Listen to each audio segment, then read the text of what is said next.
मध्य प्रदेश के मुख्यमंत्री डॉक्टर मोहन यादव ने पन्ना के ऐतिहासिक बनोली मेले में आम जनसभा को संबोधित करते हुए कहा कि जो राम का नहीं वह किसी काम का नहीं। अभी तो मथुरा में भगवान श्री कृष्ण का काम होना बाकी है। मुख्यमंत्री मोहन यादव ने कहा कि भारतीय जनता पार्टी के प्रदेश अध्यक्ष और खजुराहो सांसद प्रत्याशी विष्णुदत्त शर्मा को ऐतिहासिक मतों से विजय बनाए, तभी मोदी को मजबूत करने के लिए भारतीय जनता पार्टी 400 पार करेगी। उन्होंने कहा कि भारतीय जनता पार्टी के कार्यकाल में देश का विकास हुआ, दुनिया में भारत का नाम बढ़ा और मोदी जी को जिताने के लिए हमें 400 पार करना है। मुख्यमंत्री ने कंकाली माता के दर्शन किए, उसके बाद कहा कि देश में काम हो रहा है, अब कृष्ण का काम करने के लिए हम सब तैयार हैं।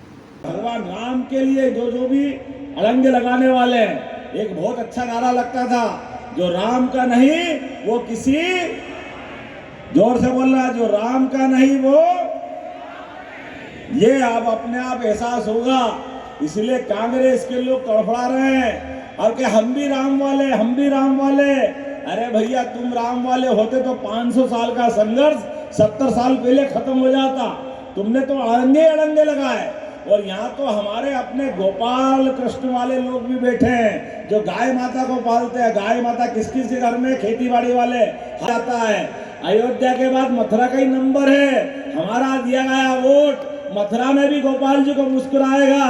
तो हमारे इसलिए संकल्प करें, एक एक वोट हमारे सबके घर से अपने घर में पलने वाली गौ माता के नाम पर, गोपाल कृष्ण के आनंद के लिए मथुरा में मटकी फोड़ करके हम अगले बार मथुरा में आनंद मनाएंगे, ये उम्मीद करेंगे। बोलो गोपाल कृष्ण भगवान की। तो मेरे साथ जितने बैठे इस मेले में, उस मेले का आनंद भी लें और हम संकल्प करें। नहीं है जो नादान है वो उनके ऊपर उंगली उठाते हैं और कहते हैं कि तुम्हारा परिवार नहीं है। अरे जिनको भारत और भारत के परिवार की परंपरा मालूम नहीं है, वो नादान जैसी बात करेंगे।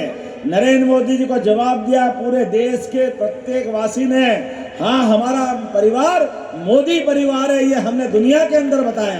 अरे भगवान राम का गर्भगृह के अंदर का दृश्य, जय जय श्री राम, क्या दृश्य आया है। 500 साल के संघर्ष के बाद इस देश और दुनिया में लोग जिस दृश्य के लालायित थे, आजादी के बाद वो दृश्य आ सकता था, लेकिन कांग्रेस और उनके पूर्ववर्ती सहयोगियों ने हमेशा अड़ंगे लगाए। लेकिन हमारा भाग्य, यशस्वी प्रधानमंत्री के नेतृत्व में धूमधाम से लगातार भगवान का भूमि पूजन भी हुआ, मंदिर का कोर्ट का फैसला जैसे ही आया और मंदिर भी बन के तैयार हुआ। रामनवमी भगवान ने अपने घर में मनाई, इससे ज्यादा आनंद की बात क्या हो सकती है अयोध्या के अंदर। और दोपहर 12 बजे क्या जमाया सिस्टम से, सिर पे लगाया तिलक, कुमकुम चंदन के साथ माणिक को भी पीसा। माणिक को, हीरा पन्ना, आप तो पन्ना वाले ही हो, लेकिन माणिक को पीस करके सूर्य की किरण से जो उजाला निकला, वो सनातन धर्म की संस्कृति को दुनिया में दिग्दिगंत करता हुआ आनंद दे रहा है, पूरी दुनिया में फैला है। भगवान राम का ललाट का वो ज्योतिर्मय रूप, हम उसको जीवन भर नहीं भूल सकते।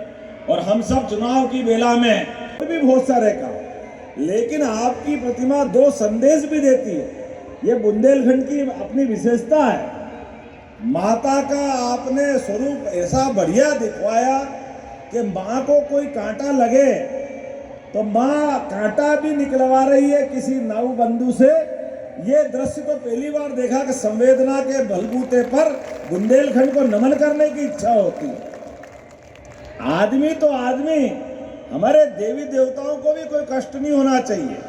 और माँ का भी रूप ऐसा दिख रहा है कि माँ भले कांटा निकाल रही है, लेकिन अपने संतान को प्रेम करके दूध का पिलाने का दृश्य भी यही दिखा रही है, अपने जीवन के कष्ट को भूल करके। अपने बाल गोपाल का प्रेम करने का जो रूप उन्हें दिया है, यही तो कारण है कि पूरा जिला उमड़ पड़ता है नवरात्रि, चैत्र नवरात्रि के बाद। और आज और कल जिस प्रकार का दृश्य दिखाई दे रहा है, हमारे लिए राजनीतिक दृष्टि से भले हमने झंडे लगाए, हम चुनाव के दरमियान आए, लेकिन सच्चे अर्थों में माँ का आशीर्वाद लेने आए हैं। माँ का आशीर्वाद, ये माँ की कृपा हम सब पे बनी रहे। और यही तो कारण है